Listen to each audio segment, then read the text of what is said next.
You are not lazy. You are lost. And there's a world of difference between the two. Laziness implies you don't care, that you've given up.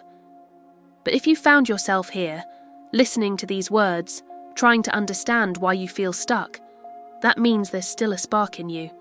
You care. You just don't know where to direct that care yet. We live in an age of endless noise, notifications, expectations, comparisons. Everyone seems to be moving faster, achieving more, smiling brighter. And in the middle of that chaos, you start to feel like maybe you're falling behind. You're not. You are just standing still long enough to ask the questions everyone else is too scared to ask. What am I really doing? Does this even matter to me anymore? Why does everything feel meaningless? You're not broken for asking those questions. You're becoming conscious. Philosopher Søren Kierkegaard once said, "Anxiety is the dizziness of freedom." When you realize you can do anything, it's normal to feel lost. That dizziness you feel isn't failure, it's the beginning of clarity. You're standing at the crossroads of your own potential, but no one gave you a map, and that's why you feel stuck. The truth is, your mind isn't tired of working. It is tired of working on things that don't mean anything to your soul. You're not lazy. You're resisting a life that doesn't feel yours. Sometimes your body says, "I cannot do this," when your heart means, "I don't want to do this anymore." You see, real motivation doesn't come from discipline alone. It comes from alignment, from feeling that what you do has purpose. When you act out of love, curiosity, or meaning, discipline becomes natural. But when you act out of fear, comparison, or guilt, even small things feel impossible. The Stoic philosopher Seneca wrote, "If a man knows not which port he sails, no wind is favourable." Maybe that's you right now, drifting, not because you're weak, but because you haven't yet chosen a destination that truly feels yours. Take a breath. It's okay not to know. In fact, it's beautiful. Every great journey begins with confusion, a sense that something isn't quite right. That discomfort is not the end of your story.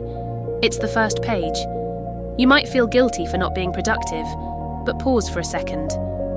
What if your current stillness is a kind of healing? Your soul might be whispering, "Wait, don't rush, something new is trying to be born." Think of a seed. Before it becomes a tree, it spends time buried in the dark, invisible, silent, unseen. You wouldn't call the seed lazy, right? You'd call it becoming. That's you. Now remember this. You don't define purpose by forcing yourself to move. You find it by listening to where your energy wants to go. Psychologist Viktor Frankl, who survived the horrors of the concentration camps, once said, "Those who have a why to live can bear almost any how." Maybe you haven't found your why yet. That's okay. It is not lost.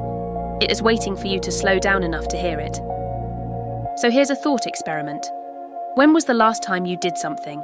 Not for money, not for approval, not for progress, but simply because it felt right.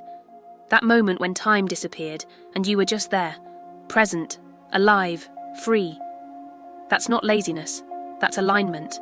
Maybe the system has convinced you that rest equals weakness, or that passion must always be productive. But meaning doesn't need an audience.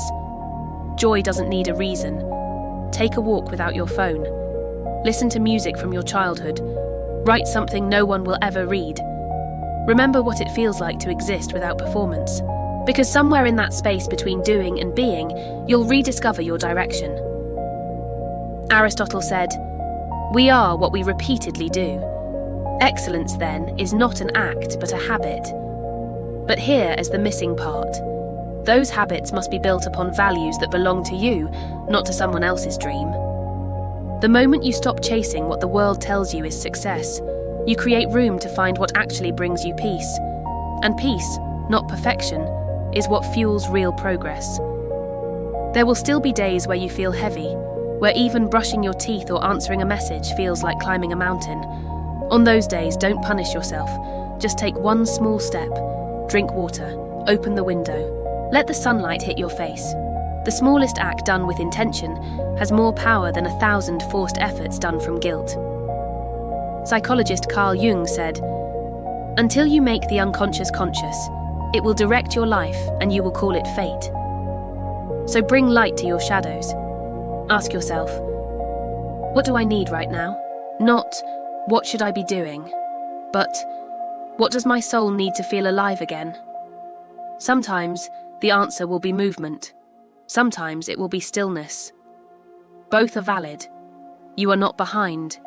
You are not wasting your life. You are discovering what your life actually is. It's not too late. You can start again at any moment. Right here, right now. No one expects a lost traveller to have a perfect map. The only mistake is standing still out of shame for being lost. You have every right to begin again, to pivot, to say, this isn't working for me anymore. That's not quitting, that's growth. Rumi wrote, what you seek is seeking you. So stop running from your confusion. Let it guide you. Sometimes your path appears only after you take the first uncertain step. Look around. Every person you admire, every story that inspires you, began from a place of uncertainty. They weren't fearless, they were curious. And curiosity is stronger than fear. So if you feel lost, be gentle with yourself. It means you've outgrown the old version of you, and your new self is still finding the light. You don't need to have it all figured out. You just need to keep listening, keep breathing, and keep taking small steps toward what feels true. You are not lazy, you are rediscovering your rhythm. And one day, you'll look back at this moment, this pause, this confusion, this lost feeling, and realize it wasn't the end. It was the quiet before your real beginning.